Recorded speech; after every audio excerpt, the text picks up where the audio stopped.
Star Wars 7 by 7 episode 2413. All right.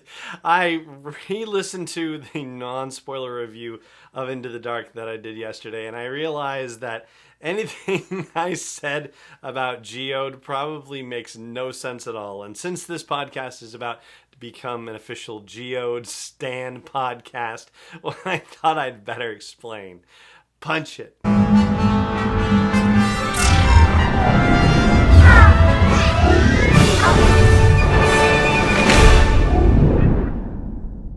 Hey Rebel Rouser, I'm Alan Voivod and this is Star Wars 7 by 7, your daily dose of Star Wars joy, and thank you so much for joining me for it. So of what I would say are the 7 main characters in Into the Dark, the novel by Claudia Gray, the YA novel that finishes Wave 1, as we're calling it here, of Phase 1 of the High Republic Storytelling Initiative. Of the 7 main characters, the 4 Jedi, which would be Reath Silas and Dez and Master Comac and Master Orla, and then the 3 crew members of the ship that's taking those 4 Jedi to the Starlight Beacon, would be Leox and Affy and Geode.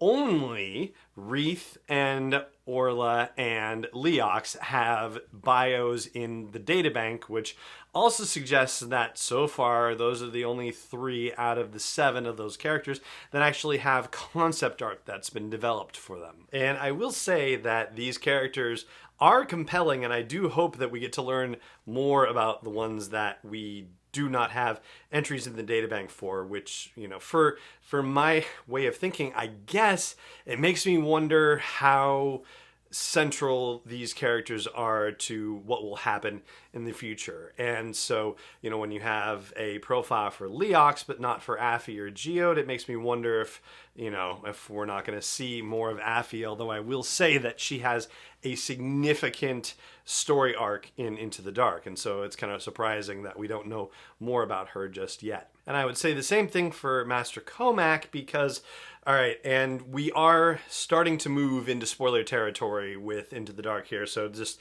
that's your fair warning. I'm not going to reveal the ending of the book or anything like that, but I will say that, you know, considering how Master Comac and Reath Silas end the book, it does kind of surprise me that we don't yet know a lot about Master Comac, that we hadn't seen anything about his character in, you know, other material that Star Wars, that Lucasfilm has put out there prior to Into the Dark. I'm surprised that we don't know a little bit more, but we do obviously get to learn more about him in the book, and that is gonna have to do it for now, I guess. But really, we're here today to celebrate the character that is Geode. And, you know, I had a sense that I wanted to start off by saying that I don't know if this character could work in live action or in animation the same way that this character does in novel form. And, you know, the fact of the matter is, yes, he probably could. They could work it out,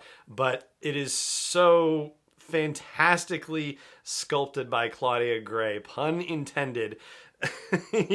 When he's introduced, this is what it says in the novel. It has Leox saying, "And this here," Leox said with a grin, "is our ship's navigator, Geode." And then the narrative says, "Standing in one corner of the cockpit was a rock." That's the paragraph right there. And it goes on to say, about as tall as and slightly wider than Reath himself, dark gray with rounded edges and a flinty, flaky surface. Impressive as rocks went, but still it was just a rock, wasn't it? Reath frowned, sure this was some kind of joke. And it is a joke in the sense that this character is just played for laughs the entire way through the novel. And it starts right from there. Leox says that Geode is from Vint, but says, "Geode's a nickname, by the way. Turns out you can't pronounce his name correctly unless you don't have a mouth." And it says Reath tried to parse that and failed, and everybody else just looks confused. The only Jedi who seems not to be thrown by this is Orla, who actually rolls with this as though she's in on the joke. She says, "Geode, huh? Pleased to know you." And Leox says, I don't want to give you fellas the wrong idea. Geode's a wild man for sure, but when it comes to steering the ship, he's all business.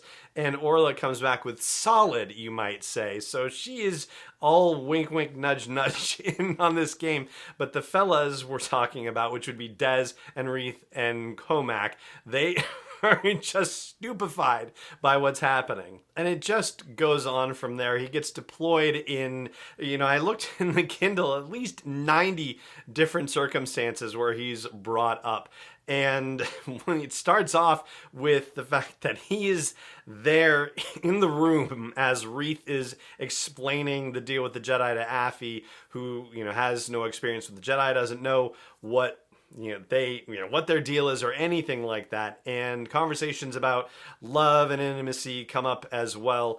And as they decide to go tell Leox about the Jedi and what they've learned, both Affy and Geode, the line in the book says, now see, that I just don't get, Leox said later when Affy and Geode tried to explain the Jedi to him.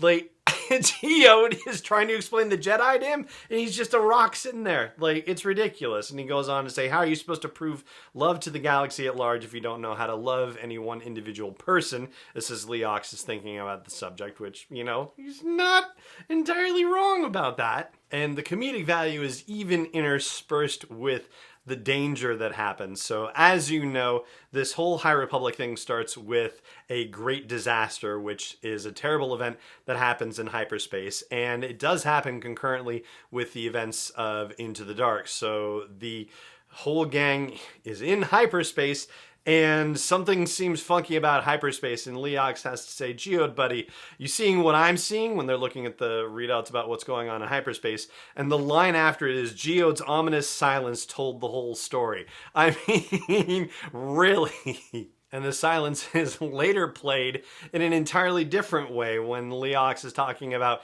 having gotten hit by anything in hyperspace he would wish to have been hit by anything else, any damn rock out there in space, Leox says, and then says, no offense, and it says Geode's amiable silence indicated that none was taken. And whereas I am going to stick to my promise and not spoil the ending of the novel or the climax of it or anything like that, what I will say is that while Geode is tremendously evenly deployed all throughout the novel, so the comic relief is there, it's all there, I will say that the experience of analyzing Star Wars stories, whether it's movies or live action TV or animation or novels or comics or what have you, sometimes there is just, the ability to experience it for the pure enjoyment of things.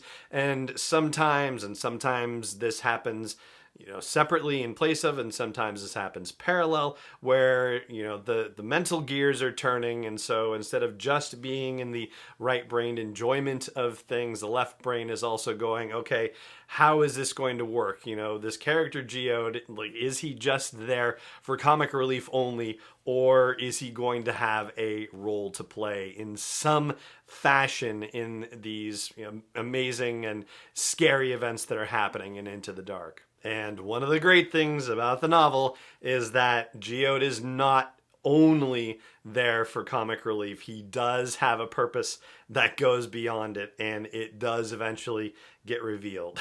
And I will just leave it at that. And, it manages to do it without removing any of his mystery either. So that's even better. Anyway, I have to say, it's just, that is the biggest joy of this whole novel, is just the way that Claudia Gray deploys Geode and the way that she describes him and the way that she uses the narrative to talk about him is just so delightful. So hopefully that makes a lot more sense than what I was saying about Geode in yesterday's episode of the show. And that is going to do it for this episode of the show. So it just remains for me to say thank you so much for joining me for it, as always. And may the Force be with you wherever in the world you may be. 7x7 is not endorsed or sponsored yet by Lucasfilm Limited, Disney, or 20th Century Fox, and is intended for entertainment and information purposes only. Star Wars, the Star Wars logo, all names and pictures of Star Wars characters, vehicles, and any other Star Wars-related items are registered trademarks and/or copyrights of Lucasfilm Limited, or their respective trademark and copyright holders. May the Force be with them. All original content is copyright 2021 by Star Wars 7x7. We hope you love it.